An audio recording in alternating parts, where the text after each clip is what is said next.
¿Cómo están? Vaya, dije yo todavía, ¿será que están medio dormidos algunos? Que la verdad que dan ganas, ¿verdad?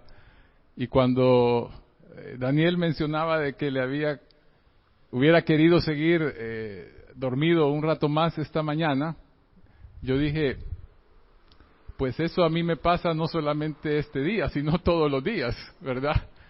Me dan ganas de seguir durmiendo un poco más, pero las diarias actividades también me hacen levantarme temprano. Bien, allá por los años 1970 hubo un programa de televisión muy famoso. Seguramente varios de nosotros lo recordaremos. El protagonista era un médico, es decir, no era médico de profesión, era el rol que jugaba, ¿verdad? Y el nombre de este personaje era el doctor Richard Kimball. ¿Algunos se acordaron ya cómo se llamaba el programa? El programa se llamaba El Fugitivo. ¿Sí se acuerdan algunos? Bueno, para los que no se acuerdan y los que no nacieron en esa época, ¿verdad? Quiero relatarles un poquito de qué se trataba el programa. Este hombre, el doctor Richard Kimball, había sido acusado de haber cometido un asesinato. Y entonces es juzgado y es declarado culpable y se le condena a la pena de muerte. Este hombre no era culpable, él no había cometido ese asesinato, pero la evidencia que habían tenido en ese momento, pues lo había condenado. Mientras va camino a la cárcel, a la penitenciaría donde lo van a ejecutar, él va en un tren, a la par lleva a un detective que es quien lo va custodiando. El tren sufre un accidente, se descarrila y él aprovecha ese momento para escapar. Y a partir de ese momento su vida es la de permanentemente estar huyendo, porque el detective que iba a la par de él lo anda persiguiendo, lo anda buscando, porque lo quiere atrapar. Entonces cada episodio que salía una vez a la semana se trataba precisamente de cómo el doctor Richard Kimball llegaba a algún lugar con un nombre falso y veía cómo escapar de su perseguidor. Pero no solamente él estaba tratando de escapar, sino también trataba de encontrar a un personaje que, según él, era el autor del asesinato. Es decir, él quería escapar, pero al mismo tiempo demostrar su inocencia. Así que este programa fue muy famoso durante varios años, El Fugitivo. Años después hubo una película basada en ese programa y pues como les digo, creo que varios de los que ya somos mayores recordamos ese programa tan interesante y que nos mantenía pegados a la televisión una vez a la semana por lo menos.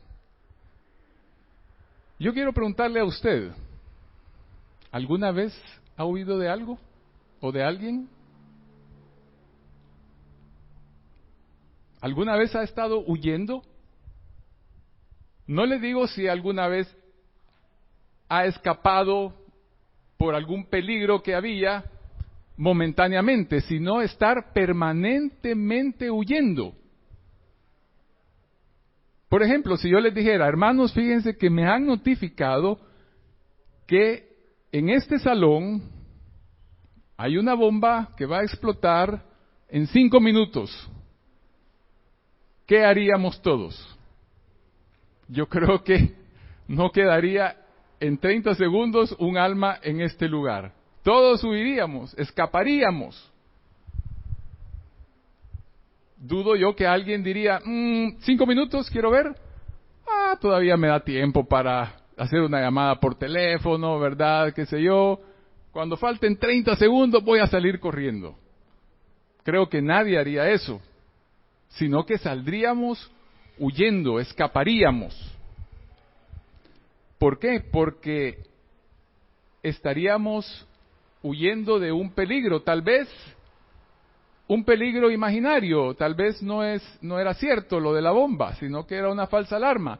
Pero uno no espera a corroborar si la alarma es falsa, simplemente huye. En esta mañana, yo quiero decirles que cada uno de nosotros debe convertirse en un fugitivo. Y ustedes estarán pensando, pero si yo no he hecho nada malo, no le debo nada a nadie, no veo ningún peligro. Ya veremos lo que nos dice la palabra de Dios y la razón por la cual les digo que cada uno de nosotros debe convertirse en un fugitivo. La palabra fugitivo viene de la palabra en griego, de una palabra en griego que significa precisamente huir. ¿Sí? Huir. Huir tiene la connotación de escapar de un peligro, ya sea real o imaginario, como les decía. Pero es una acción en la cual uno va a tomar una acción de salir corriendo, de alejarse de aquello que considera que es un peligro o que representa un daño para mi persona. Solo huimos de algo o de alguien en la medida en que comprendemos el peligro que representa para nuestra vida. ¿Sí? ¿Cómo es eso? Bueno, si yo pienso que algo no es tan peligroso o no representa un peligro, pues yo no voy a huir, ¿verdad? Pero si yo entiendo la naturaleza de algo o de alguien y sé que eso me puede dañar, por supuesto que lo voy a evitar, ¿no es cierto? ¿Qué hacemos con los productos, o al menos qué deberíamos de hacer con los productos peligrosos que a veces tenemos que comprar por necesidad, digamos, un veneno para eliminar alguna plaga en la casa? ¿Qué hacemos con esos productos? Bueno, por lógica, ¿verdad? Uno procura poner esos productos en un lugar apartado, donde los niños, si hay niños en la casa, no vayan a tener acceso a él. Le ponemos una viñeta, o deberíamos ponerle una viñeta que advierta del peligro. Cuando en la carretera hay zonas peligrosas, hay señales que nos dicen, cuidado, peligro de derrumbes, o peligro de que adelante hay una construcción y hay que disminuir la velocidad. Si nosotros no entendemos la naturaleza del peligro, difícilmente vamos a cambiar nuestra actitud hacia eso. Si dijéramos, por ejemplo, que ahí hay una botella de veneno para X plaga. No, decimos, esto no es tan malo, ¿verdad? Hay gente que lo ha bebido y se ha salvado, ¿verdad? ¿Cuál es el peligro? Entonces lo vamos a dejar ahí expuesto a que cualquier persona pueda ingerirlo. Pero si entendemos lo que significa, entonces vamos a ponerlo en un lugar apropiado, evitando que alguien pueda envenenarse. La palabra del Señor nos manda a huir de ciertos pecados. No nos dice solamente que tengamos cuidado, sino nos dice que huyamos. Porque esos pecados constituyen un peligro espiritual que puede acabar destruyendo nuestras vidas y dañando al cuerpo de Cristo. Obviamente, Dios quiere que nos abstengamos de todo mal, de todo pecado, pero hay ciertos pecados que Dios dice, huyan de ellos.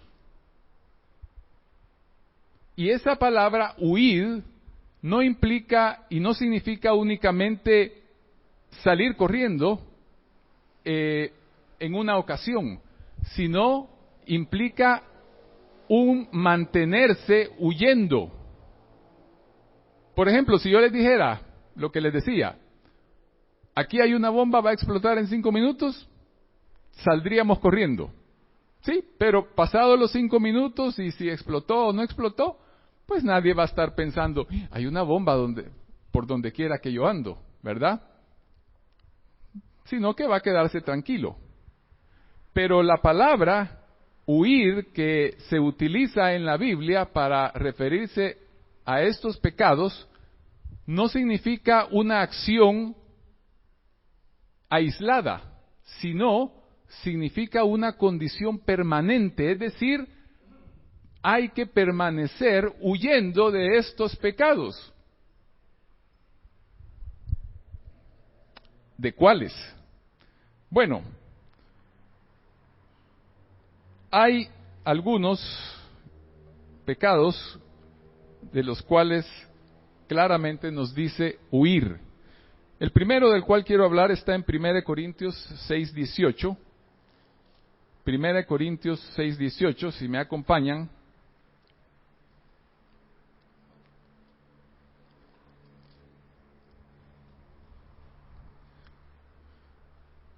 Y dice así, huid de la fornicación. Cualquier otro pecado que el hombre cometa está fuera del cuerpo, mas el que fornica contra su propio cuerpo peca. Huid de la fornicación. ¿Qué quiere decir eso? Esa es una palabra que poco usamos, ¿verdad? Porque la sentimos así un poco ofensiva, ¿ya? Pero la Biblia es clara y no anda con medias tintas. No se anda por las ramas, como decimos, sino es clara y dice, huid de la fornicación. Fornicar se refiere a mantener relaciones sexuales ilícitas o ilegítimas. Relaciones sexuales fuera del matrimonio, ya sea que sea un hombre o una mujer que no están casados, o un hombre y una mujer casados que mantienen relaciones fuera de su matrimonio. Esa es la fornicación. La pureza sexual es un asunto muy serio y delicado. Nosotros en nuestra cultura hemos sido adormecidos. Se nos ha poco a poco adormecido frente a ese pecado que Dios aborrece. Éxodo 20:10, donde están los mandamientos, dice, no cometerás adulterio. No cometerás adulterio.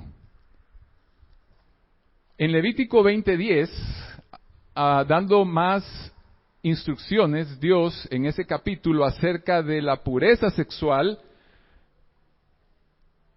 mandaba que a los adúlteros había que castigarlos. ¿Y saben cuál era el castigo? La muerte.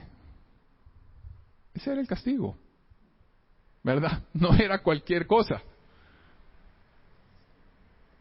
Vamos a ir a Levítico 20:10 para que veamos. Levítico 20:10.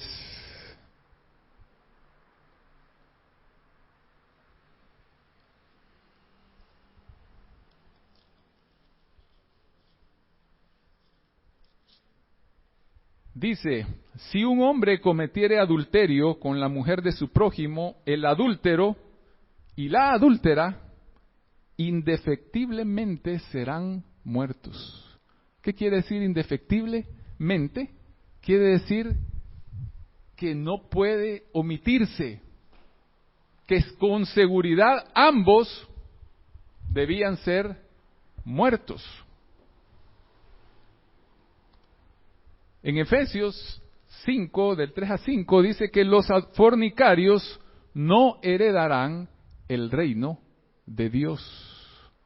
Los fornicarios no heredarán el reino de Dios. Hermanos, no nos engañemos. La fornicación es un pecado grave a los ojos de Dios. Primera Tesalonicenses 4:3 dice que la voluntad de Dios es que nos apartemos de la fornicación. Ahora, y uno dice, bueno, ¿y cómo logro apartarme de esto? Vivimos en un mundo en el cual la pureza sexual no es apreciada. Al mundo no le interesa que uno tenga una pureza sexual. Escuchamos chistes al respecto, vemos tanta escena en programas de televisión, películas, y yo recuerdo en la época de mi juventud, eso de la pornografía era como un tabú, ¿verdad? Y era algo así como que provocaba cierta morbosidad. Y en esa época, les estoy hablando de edad de 1980, antes también, en los 70, 60 me imagino, sin lugar a dudas, aquella persona, hombres sobre todo, jóvenes, que querían ver pornografía, tenían que ir a buscar, comprar alguna revista, qué sé yo, algo prohibido. Hoy no hay que ir a buscar la pornografía. La pornografía lo busca uno. Está por todas partes. Las imágenes que antes solo uno las podía encontrar en una revista de esas, hoy aparecen en los periódicos, aparecen en los anuncios comerciales, los vemos en las vallas publicitarias, ya no se diga en las películas. Y si una película no tiene escenas de sexo y de violencia, pues no sirve, ¿verdad? No va a ganar el Oscar, no va a ganar millones, nadie la quiere ir a ver.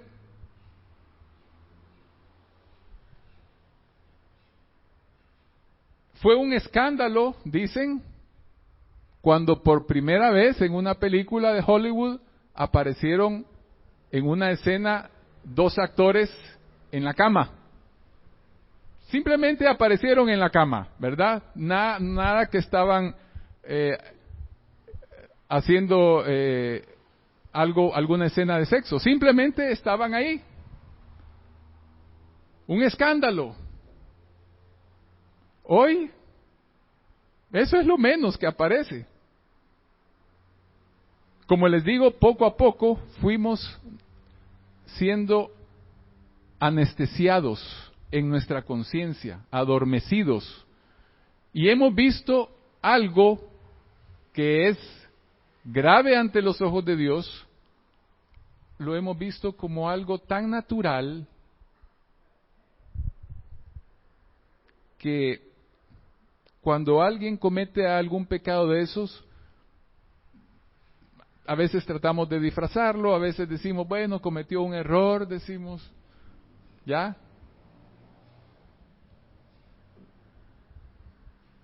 No entendemos la gravedad de ese pecado. Pero si lo entendemos, y es el propósito de Dios que lo entendamos, debemos huir. No una vez, sino mantenernos huyendo. Todos, no solamente los jóvenes, porque uno piensa en los jóvenes.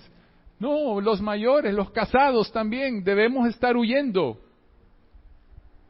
¿Cómo? Yo veo tres formas de huir de ese pecado.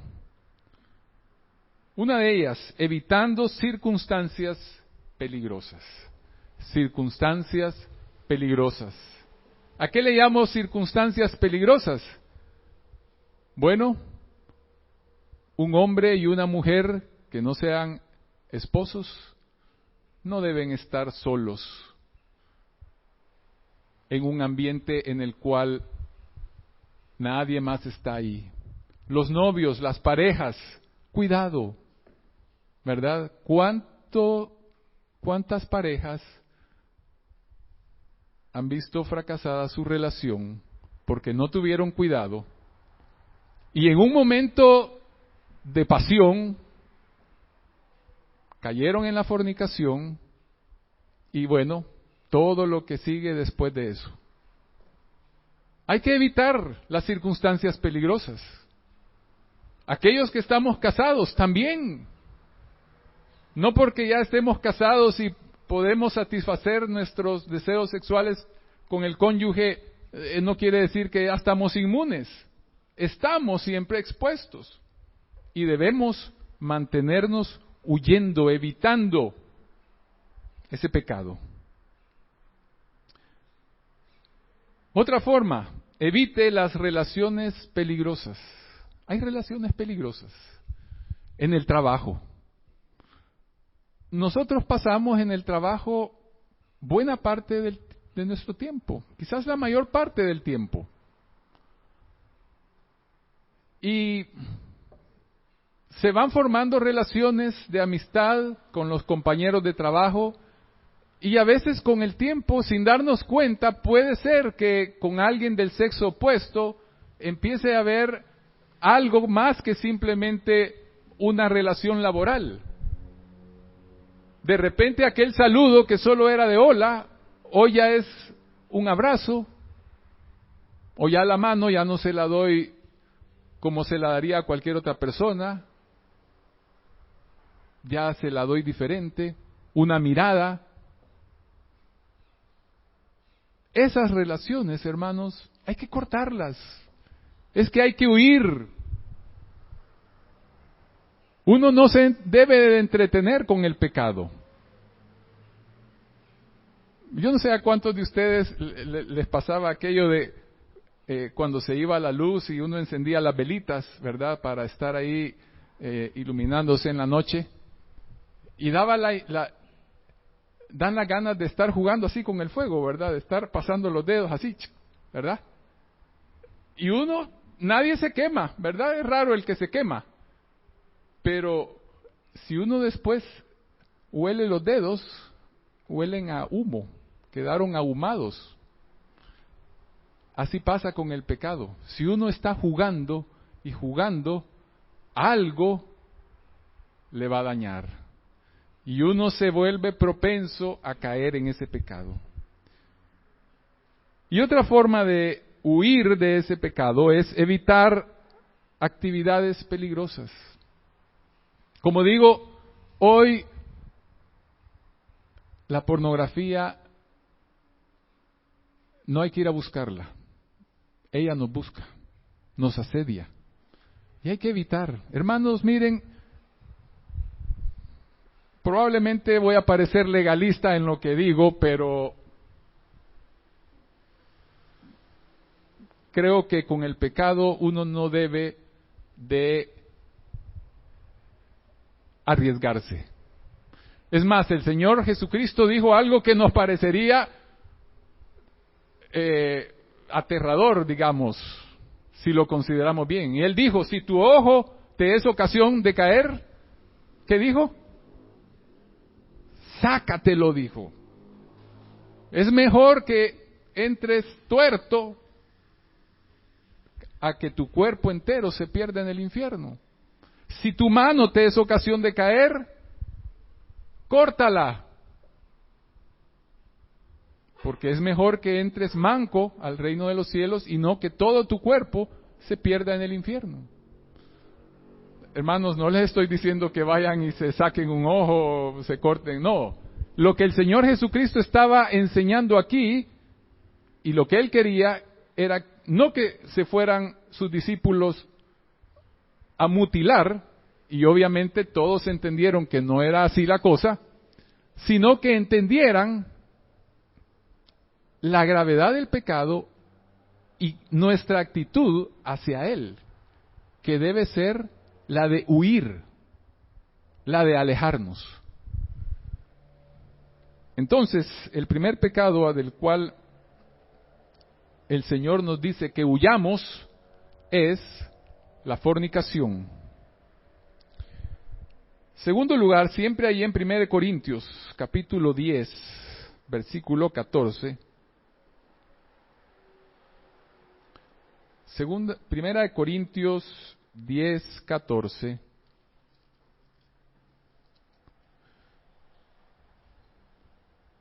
Dice así: por tanto, amados míos, huid de la idolatría. Huid de la idolatría. Ahora, creo que pues nadie de nosotros tiene problemas con la idolatría tal como se practicaba en aquella época o como la practican todavía en algunas religiones, ¿verdad? Es decir, yo espero, ¿verdad? Estoy casi seguro y espero que así sea, que nadie de nosotros tiene una imagen ahí en su casa y que se postra ante esa imagen.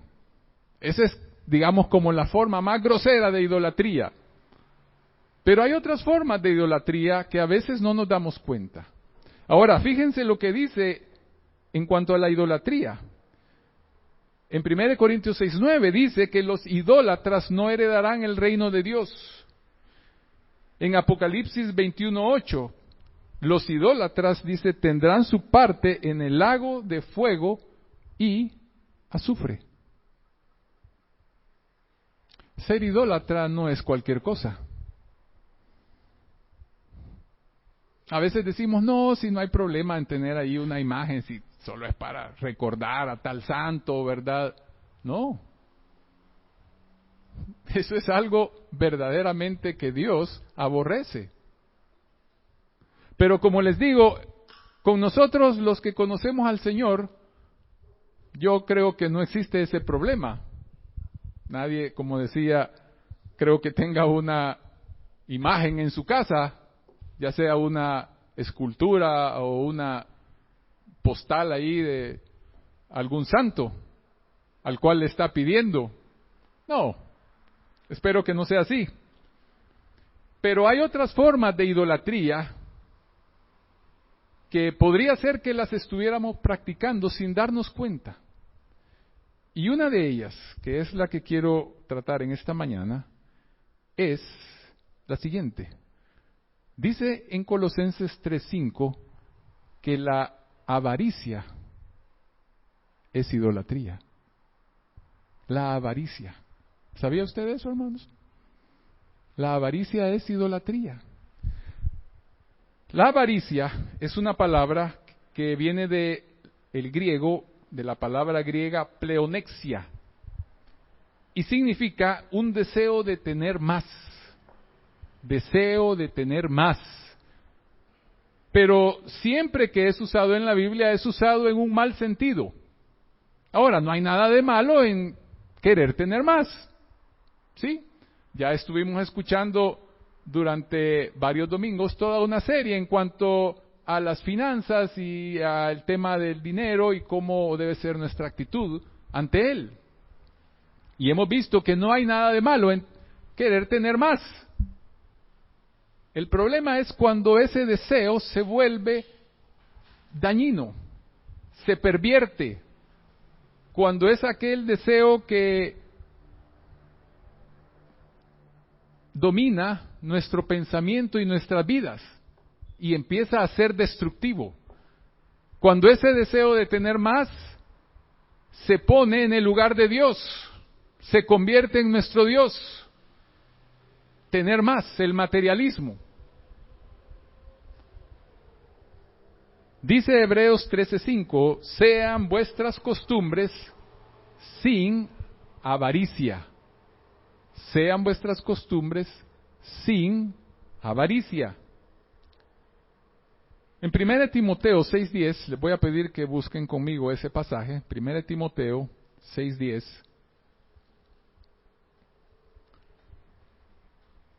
A la avaricia se le da otro nombre, se le identifica de otra forma. Y dice, porque raíz de todos los males es el amor al dinero, el cual, codiciando algunos, se extraviaron de la fe y fueron traspasados de muchos dolores. El amor al dinero. ¿A quién no le gusta el dinero? ¿Hay alguien aquí que no le guste tener dinero? Todos pensamos en el dinero todos los días. Y de alguna forma queremos tener más. Y eso, pues, no es ningún problema. Dice la Biblia que los pensamientos del diligente ciertamente tienden a la abundancia. Y Dios quiere que seamos diligentes. Y que como resultado de esa diligencia, de ese ser muy emprendedor, podamos progresar económicamente. Pero ese deseo puede pervertirse y convertirse en nuestro Dios, en aquello que domina cada pensamiento y cada acción que hacemos. El amor al dinero. ¿Cómo puedo yo saber si soy avaro? ¿Cómo puedo saber si soy avaro o si la avaricia ha encontrado lugar en mi corazón? Yo veo algunas cosas. En primer lugar, falta de contentamiento. Cuando no estamos contentos con lo que Dios nos ha dado, con lo que el Señor nos ha permitido tener, y estamos envidiando a otros, y estamos diciendo, ¿y aquel por qué tiene esto y yo no lo tengo? ¿Y aquel por qué Dios lo bendice y a mí no me bendice? Cuando eso empieza a haber en nuestra vida y no somos agradecidos con el Señor, la avaricia ha infectado nuestros corazones. Falta de generosidad. ¿Qué tan generoso es usted, hermano? Hermana. No me refiero que si usted le da una cora ahí a un niño en el semáforo de vez en cuando, ¿verdad? A veces hasta se la da uno así como por evitar que no me vayan a rayar el carro, ¿verdad? Pero eso no es generosidad. Generosidad va más allá. Es desprendernos, es dar a alguien más. No por obligación. Somos a veces muy cumplidos con nuestros diezmos y ofrendas, ¿no es cierto? Porque consideramos que ese es como parte de los requisitos para ser un buen cristiano. Pero cuando se refiere o se trata de darle a alguien más algo que vemos que necesita que se le ayude, entonces ya como que nos pesa un poquito, ¿verdad? Somos quizás a veces como aquellos hombres que pasaron a la par de aquel hombre que estaba tirado en el camino herido, ¿verdad? Pasó el sacerdote, pasó el levita y nadie le ayudaba. Y eran hombres religiosos, cumplidores de la ley, hasta que pasó el samaritano y ayudó a ese hombre. Falta de generosidad. Falta de paz también. ¿Duerme bien o necesita de tranquilizantes para dormir?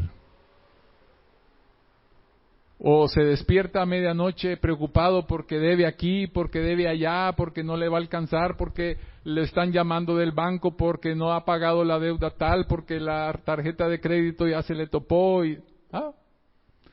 ¿Qué dice el salmista? Tú diste alegría a mi corazón, dice, más que la de ellos cuando abundaba su mosto y su grano. En paz me acostaré y asimismo dormiré, porque solo tú, oh Jehová, me haces vivir confiado. Si le hace falta paz, podría ser porque la avaricia ha llegado a su corazón. Y el que es avaro, tarde o temprano se aparta del camino del Señor. Puede ser que venga a la iglesia, pero su corazón está lejísimo de Dios. Dice aquí que los que codician el dinero se extraviaron de la fe y fueron traspasados de muchos dolores. Hermanos, la avaricia es idolatría. En tercer lugar, el Señor dice que debemos huir de las pasiones juveniles. Así le dice a Timoteo en 2 Timoteo 2:22. Huye de las pasiones juveniles. Hoy, en la actualidad, tendemos a exaltar la juventud y aplaudimos casi cualquier cosa que ellos hagan, aunque sea locura. Pero Dios dice que, le dice a Timoteo, a través de Pablo, huye de las pasiones juveniles. ¿Qué son las pasiones juveniles? Bueno, el joven por naturaleza, ¿cómo es? Impulsivo, irreflexivo, no piensa a veces las cosas, simplemente se deja ir. Como decía aquel famoso comediante, ¿verdad? Nuestro. Si es que uno es hipote, es tonto, decía. ¿Cuántos de nosotros mayores, al pensar en nuestra juventud, no hemos dicho, ¿cómo fue posible que yo hiciera aquella cosa, verdad? Hoy no la haría.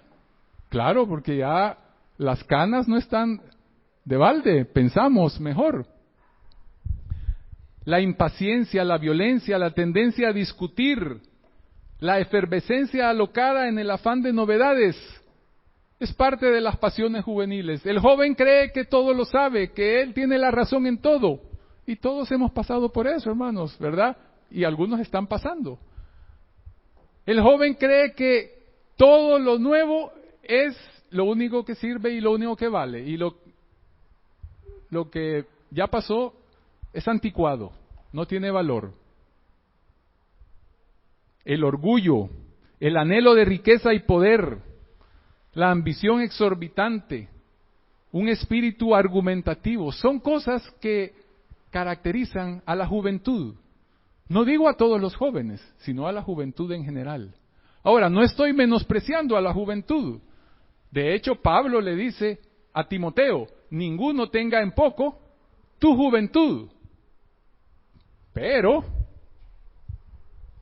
y aquí está el pero, que a veces no enfatizamos en eso, pero sé ejemplo, le dice, en pureza, en amor y en otras cosas. Y aquí en este pasaje donde le dice huye de las pasiones juveniles, inmediatamente le dice y sigue la justicia, la fe, el amor y la paz con los que de corazón limpio invocan al Señor. Jóvenes,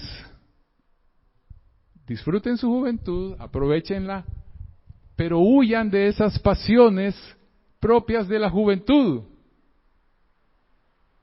Y adultos, porque a veces los adultos tenemos actitudes juveniles, pero no las buenas, sino las malas. Huyamos también de las pasiones juveniles. Dicen que sobre todo a los hombres, ¿verdad? A los varones.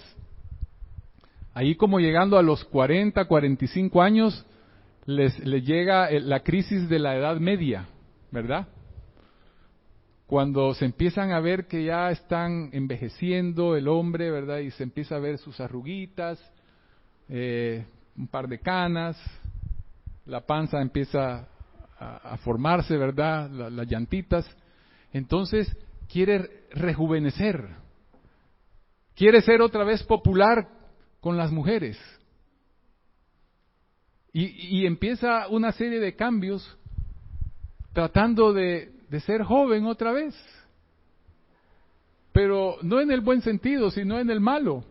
Huye de las pasiones juveniles. Hermanos, debemos huir. Todos, no solamente los jóvenes, por ser jóvenes, sino los adultos también. no tengamos pasiones juveniles. Ahora, ¿cuál es el punto de partida de toda esta vida de fugitivos? Espero que todos nos convirtamos en fugitivos, pero no de la justicia, sino del pecado.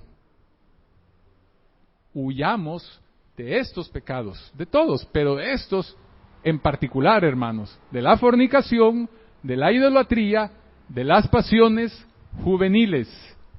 Pero el punto de partida es la conversión. La conversión. Si alguien no está huyendo de estas cosas, si alguien cree que estamos hablando de religión, de volvernos religiosos, o como dirían tal vez algunos, de volvernos puritanos, no entiende. Probablemente no ha nacido de nuevo, si alguien piensa así. Porque dice en Segunda de Pedro, y con esto termino y les pido que busquen este pasaje, Segunda de Pedro, capítulo 1 y versículo 4.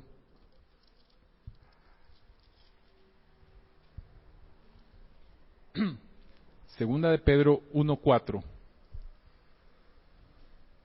Leamos desde el 3. Dice, como todas las cosas que pertenecen a la vida y a la piedad nos han sido dadas por su divino poder, mediante el conocimiento de aquel que nos llamó por su gloria y excelencia, por medio de las cuales nos ha dado preciosas y grandísimas promesas, para que por ellas llegaseis a ser participantes de la naturaleza divina, habiendo, ¿qué cosa? Huido. Es que la conversión es precisamente huir. ¿Huir de qué? De la corrupción que hay en el mundo. Juan el Bautista les preguntaba a la gente que llegaba a oírlo, ¿quién os enseñó a huir de la ira venidera?, les decía.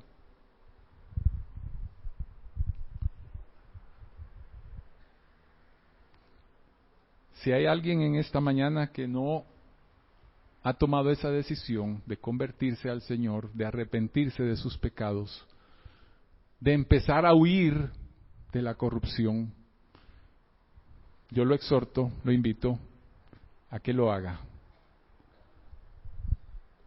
Hermanos, debemos de ser fugitivos, pero no huyendo de la justicia, sino huyendo del pecado hacia la justicia. Vamos a orar y pidámosle al Señor que nos ayude, porque es algo que todos los días debemos de mantener esa actitud. Bendito Dios que estás en los cielos, Señor, te agradecemos porque en tu misericordia tú nos rescataste y nos has apartado del mal del mundo para ser herederos de tus promesas. Padre Santo, a veces somos engañados por el pecado, creyendo que no es tan malo, que podemos manejarlo, podemos de alguna manera controlarlo. No nos damos cuenta del enorme poder y del daño que puede causar a nuestras vidas, a la vida de otros, y sobre todo de la ofensa que es hacia ti, Señor. Por favor, ayúdanos a tomar conciencia de eso. Ayúdanos a entender lo maravilloso que es estar libre del poder del pecado, vivir en santidad, ese regalo tan hermoso de la santidad que tú nos has dado. Abre nuestros ojos, Señor,